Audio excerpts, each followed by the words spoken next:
Soki Botali Biente na Kokipe ko se présenter candidat à l'élection il y a 2023 n'a si atteindre vraiment niveau moko partout à travers le monde comme Bonanga et Salami Maloba wana ezali yanga ite ezali ya Daniel Safou Chimuni député national Elia Moamba batata ba mama bandeko na pesi bino mbote. Merci Nabino Nyonso baye bozali kolanda biso na nzela ya MKBZ officiel to senga kabino mikolo nyonso bokenda ko s'abonner na ba chaîne na biso bo partageaka ba émission na biso bo like yango bo commenter yango c'est aussi ça votre façon de nous soutenir. Vous allez ko soutenir biso tango vous allez ko sala yango mikolo nyonso biso na ngambo mususu tozipe makoki ya ko sala bino musala lolenge longobani. Alors continuez toujours à partager nos émissions, continuez à liker, continuez toujours à être avec nous et copier ce biso makasi. Toko solo na bino bande konangai, où va la classe politique congolaise? Qu'est-ce que tu as mérité en réalité?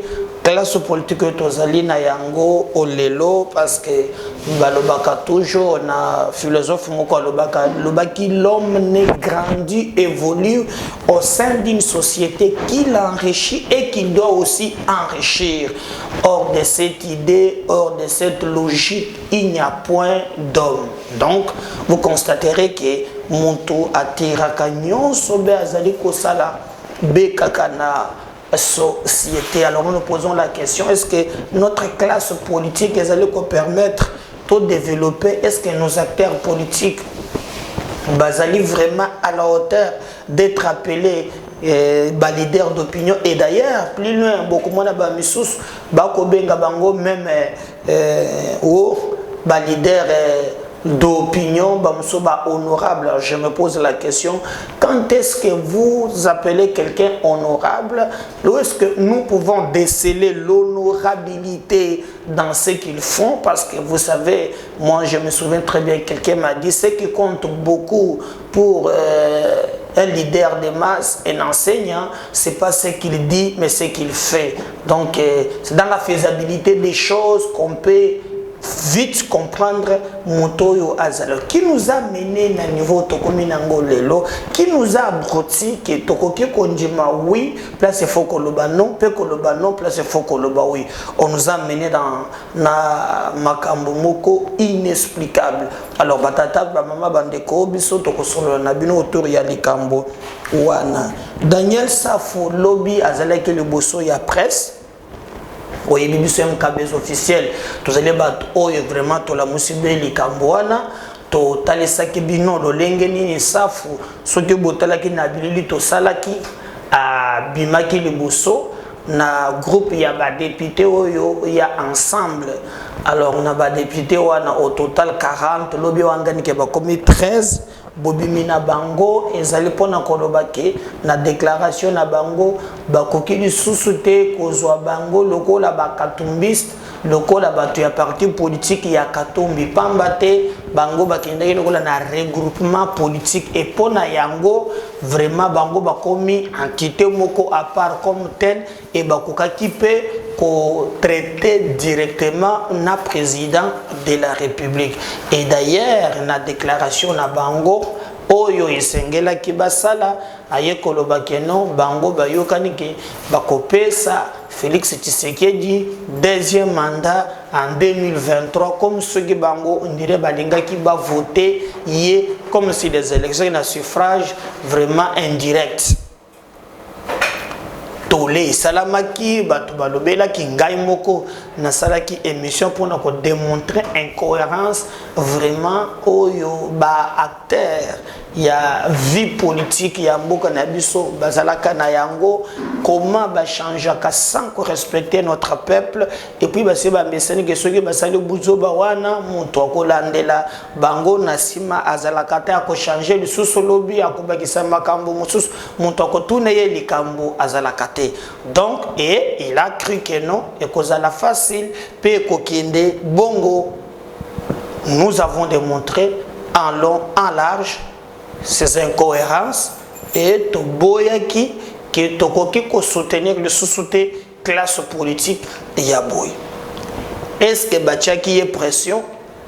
Est-ce que makambo et komela qui est compliqué côté wana toyebite tomonika kalobi à tenir point de presse.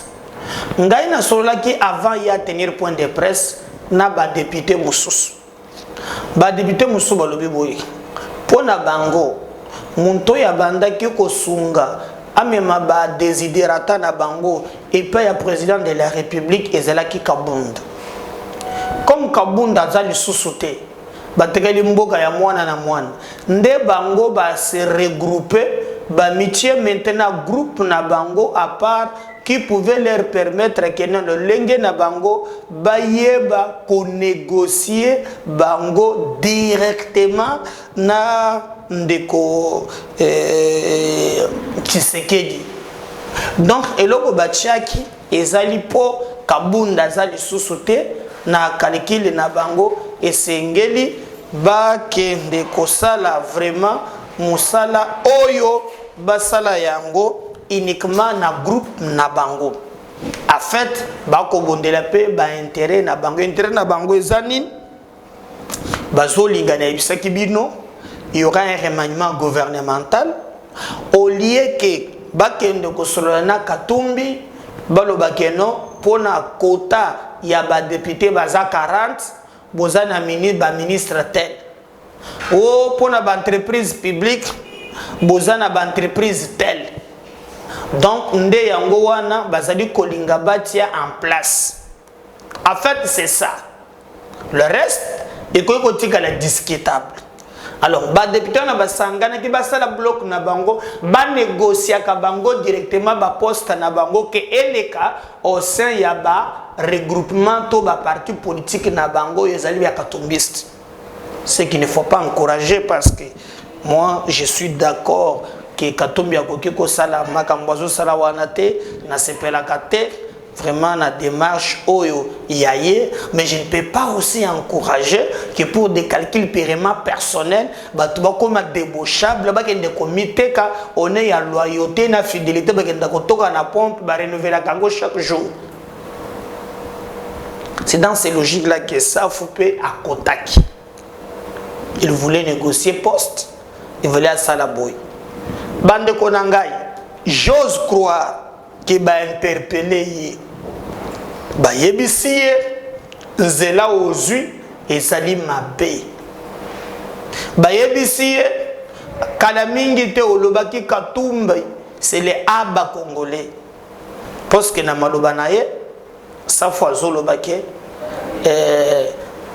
aye na niveau na ye mbongo ebimaki 160 000 $. Katumbi abimaki ye na jet amemé en Afrique du Sud. C'est dans ce sens-là que Azomona Kazan a devoir y a redevabilité. Je crois que va rappeler Biloko Nyon Soana. Et comme cette classe politique Ezali Penza ko Pensa Biso Soni Abimi Alobi o deuxième paragraphe au Batanga Kiwana il a discuté qui n'a pas le balongola yango. Donc en contrepartie selon lui ndenge babimaki ndenge batanga ki wana ba piège ki ya yeba kité et je me pose la question peuple ango pe bozali ko sakana na yebo c'est toujours nous penser que bango kande baza intelligent biso tozali le raté à société ba ko buba biso ndenge balingi ne fût-ce que moi minimum il y a respect pour nous, nous méritons quand même ce respect. Oui to sengi belete respect to cause à la té des choses comme biloko ya ko choisir non il a été piégé. Texte wana bango batangaki vraiment ye ayebaki yango te a boyeka ka paragraphe boko oberbe ko pesa fachi mandat en 2023 mais le reste donc il accepte ce tolongoli wana dans sa logique c'est que hier azo faire partie de société na ba katombiste comme parti politique groupe na bango wana nde basangani nde bazali prêt ya kokende ko négocier bango moko. Voyez, c'est quoi il reconnaît quand même. Le reste azo reconnaître ba piège, donc il reconnaît surtout une logique one babilo ko zelaki ebele ke ba piège ki kaka na eloko balobi ke ba kopesa fati mandat musus. Mais pour le reste, il reconnaît au moins que non, et ils allaient valable. Pourquoi maintenant, ceux qui ont la logique que non, bah négocier et pas à Katumbi pour na bango, te négocier bango moko. Mais cette contradiction, quand il revient encore, pour na koloba que non, abimina point de presse, abimina point de presse, a tué nini ensemble. Maintenant ensemble, il y a abimisé libiso. Ils allaient ensemble, oh il y a regroupement politique. Ou bien ensemble, il y a parti politique. Vous voyez? C'est un peu cet ensemble de tout. Au biso tozali komona nambo kanabiso. Les journalistes bazala kiwana. Boko mona théâtre o tango tozaba na mike bazobenga théâtre ya mayango aji. On a besoin de mayango aji. Bomona vraiment nini ezoleka na point de presse na ye abimi d'abord na biloko, il menace même les journalistes. Je vais vous laisser botala entrer na ye binomoko bopesa ngai kombo soki kombo nini tobenga ye nani député binomoko botala dondi mobutu TV za radio te. Boaka Bididi, on revient juste après.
Voilà.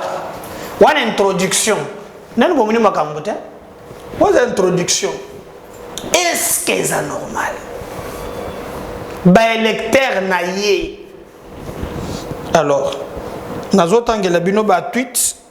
Nous avons quelques tweets. Est-ce que Ndeko Makambo lobby a zappé na raison? Binomoko Botala, comme il a tweeté, c'est Andy Bemba. Je dois que ce doit être Ndeko, il y a Jean-Pierre Bemba. À lobby boy. Ceux qui les connaissent personnellement savent ce qu'ils venaient de filmer. Moi, je ne les connais pas personnellement. Hein? C'est lui qui les connaît personnellement, mais il y a Mike Moukebaï. Donc, sorti na Yewan, Adi Bemba lobby, ils ont la Twitter. Hein? Ceux qui les connaissent personnellement savent ce qu'ils venaient de filmer. Nga place à Bimila qui n'a moni à Outinanda. Est-ce que Nando va filmer comme moi, je ne sais pas. Mandi Bemba lobby, bah oh bah yé personnellement. Bah yé le gars où tu peux filmer. Et donc, on se retrouve bien personnellement. Hein? Comme les personnes na commentaire, on tu peux filmer. On a une polémique. Sukata wana bande konangai et kokite. Et il va maintenant s'adresser aux journalistes. Pour nakatika même extrait. Il y a Maloba Naye. C'est comme quelqu'un qui disait Bisso, qu'est-ce que nous avons fait au bon Dieu pour finalement te mériter Makambo Tozo Mona Lelo. Et selon lui, selon sa foi, il a atteint un niveau moko grave. La popularité n'a mati, hein? Ce qui m'occupe partout, que Daniel Saf, que Daniel Saf. Est-ce que je peux donner raison à Ndimbemba? Hein? Est-ce qu'il a repéré ses raisons, ton dengene? Alors, il a atteint un niveau où popularité n'a moyen de démontrer un peu de société. 26 provinces. Sauf qu'il y a Daniel Saf. Daniel Saf. Daniel Saf. Et lui, a bandi na point de presse, quand il sake, ba député o yazana bango, ba bimaki na bango wana, baza elo côté, ba trahir Katoum. Maintenant, dis-moi, cette inconstance. Il a commencé avec Jeannette Kabila. Joyeux anniversaire. Il y a mon tinda à Pessifleur. Et au Meli Mouké a changé, a commis Jeannette Lususu Kabila te. Ou a commis Mabe Boyena Boye. Ou a commis Sanga Lususu te. Namemi Ngambo Boyena Boye. Or, tant que Jeannette a bengi qui est, ba pusani pembeni, ba ye ba tie na makambo moko, oyo bo makambo kaya travigo. Bato bazalaka wana na ba douane na biso, mbongo foko ta na douane ekotaka na banzelo, ba créer biloko ebele pona ko sasamboka na biso. Vous savez qu'il a tenu un point de presse pona ko défendre eloko wana. Comme cela n'est insuffisant. Aya baluki du sous. Fayoulou a baluki. Bogue dernièrement, mais que nous, il y a moi qui bâti qui est poison. Tu as gagné en Afrique du Sud. Et puis, c'est que non, 660 000 $. Vous venez à peine qu'on fasse la déclaration avec Baninga, député. Est-ce qu'à cet âge-là, tu peux être devant? Dans le bien, ceux qui bossent dans un groupe, avant de kotanga texte, est-ce que c'est la toilettage et souka. Et souvent, comme ils ont des questions purement politiques sensibles, ça vous avez lecture et souka, pour s'il y a des amendements à apporter. okoki koya kokosa ba congolais te que non nyonso esalamaki wana yo yebaki te. Et à la fin, il va apparaître. Pour maintenant, kaka appelle batelemina baninga awangani bango lisusu. Nana tsemile gambo ya kabunde te, je crois na deuxième partie na kota de sabino le lengeni ni abandi su ko finga kabunde. Oya tali saki je crois donner faut que les batu bilwan ola saki ki kabunde azana mai ki mbango a voté boye na boye. Cette versatilité oyo tozali ko mona ezali ko pesa biso pasi na motema biso penza vraiment tozo mérité classe politique oyoté. Ça je vous dis franchement que maintenant quand vous nous faites au bon Dieu pour nous mériter biloko ya boy. Et on il faut yeba que c'est que pression moko eleki et Mati à peine lui-même venait de démontrer noir sur blanc que baké union sacrée tu serais déjà président de la République bah salut boy à lobby à baloki du sous même contre Tshisekedi. Même Katumbi lui va encore le considérer. Katumbi est fier d'avoir un collaborateur et à Boye. Maintenant, niveau y atteindre. C'est ce niveau y a CCT. Alors, bino boko bo sungangai na niveau à commission na côté les manaye. À lobby j'ai atteint niveau maintenant. Alors le sous candidat député nationalité. Azoko ma président de la République. Et puis le challenger Félix a combattre sans pitié.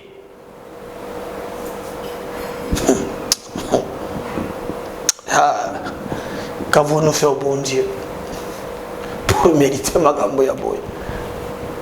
Donc bana Kinshasa, bana Congo, bobonga manama pona mizoya.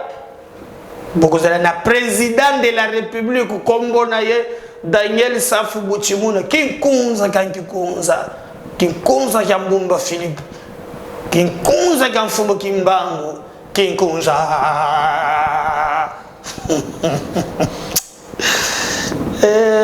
kolo ya Kambangu mboko élégitation. Donc à lobby bien des candidats. Maître, il y a une contradiction. Tantôt à Katumbi. C'est Katumbi qui est à cause de la candidat président de la République. Il se reconnaît en Djembe à cause de la raison. Pour la suite logique, exacte. Hein? Oui, vous avez un agencement, il y a une idée exacte. Exacte. Yo ozali la Katumbi obimi a fait parce qu'aux eu pression nde makambo lekaki tu reconnais au moins quand même que non Katumbi azali maintenant leader na yo parce que introduction le but que non ozali interfédéral adjoint et au lobby quand même ozongeli lisusu kolobake Katumbi asungi yo boye na boye en fait tu es venu koanga na acte ya liboso. Pour nous conter ça Katumbi que non mais Katumbi aussi c'est que à quoi vraiment kozana ba je sais pas si Katumbi a pour na collaborateur ngo je suis pas na logique naie. Mais maintenant les sukata wala les sociétés oh non bozonga na mois d'avril j'annonce ma candidature na ko battre en face de moi il y a pas des adversaires ces adversaires bah ça attendu Félix Tshisekedi. Or quand on voit les adversaires politiques ils ont concurrent na yo na poste sur le Kawari. C'est que même quand Katumbi a battre les choses, en voulant même justifier acte na pression aux yeux, comme ceux qui mécanisent qui côté ni, aux yeux ni sous bourde musus. Non denga zawana ya zozonga penza na kalikili na ye azomona ke akazala candidat président de la République. Nous avons un problème avec le bon Dieu s'il ne nous aide pas. Donc, le Congolais a fait le président de la République, Daniel Safou, en 2023. Pour lui dire, je vais battre mon tozo qui pète. Il va battre. Je vais battre tout le monde.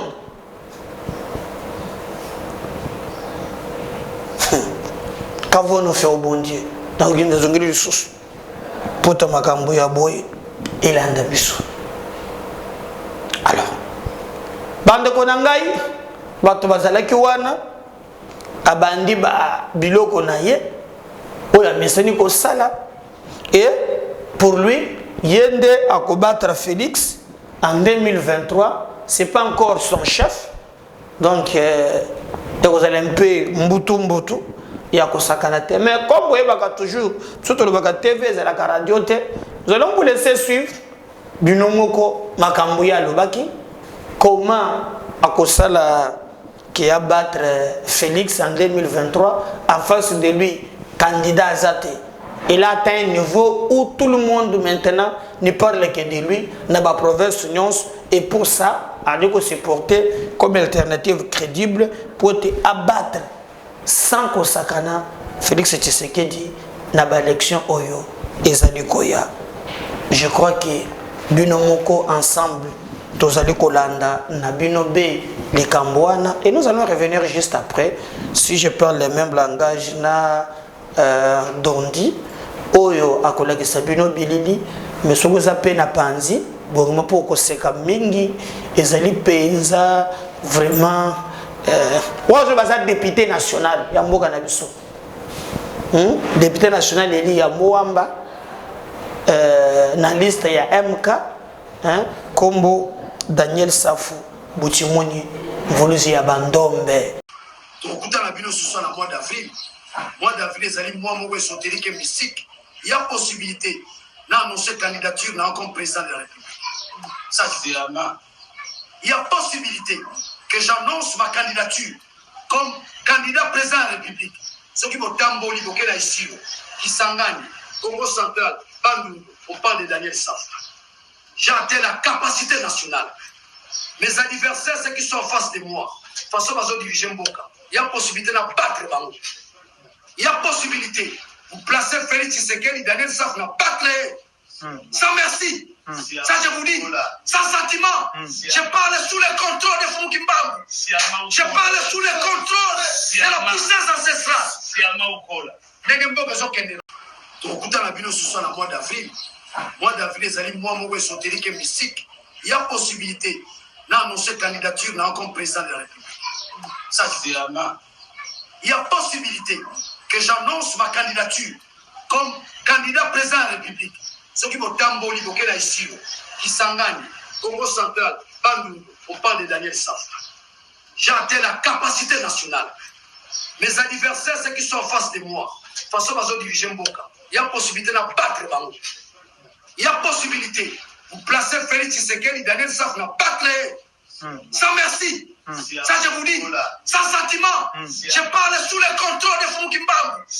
Je parle sous le contrôle de la puissance ancestrale. Voilà, je crois que nous sommes Bolandi. Bon, c'est le deuxième numéro. Notre troisième, c'est le trois numéro. Bon, nous devons comprendre. Et c'est comme Bokanabino et Zali. Est-ce que tu as mérité Bongo? Bobongamana 2023 pour voter Kinkunza Kambumba Philippe, président de la République en 2023. Yewan.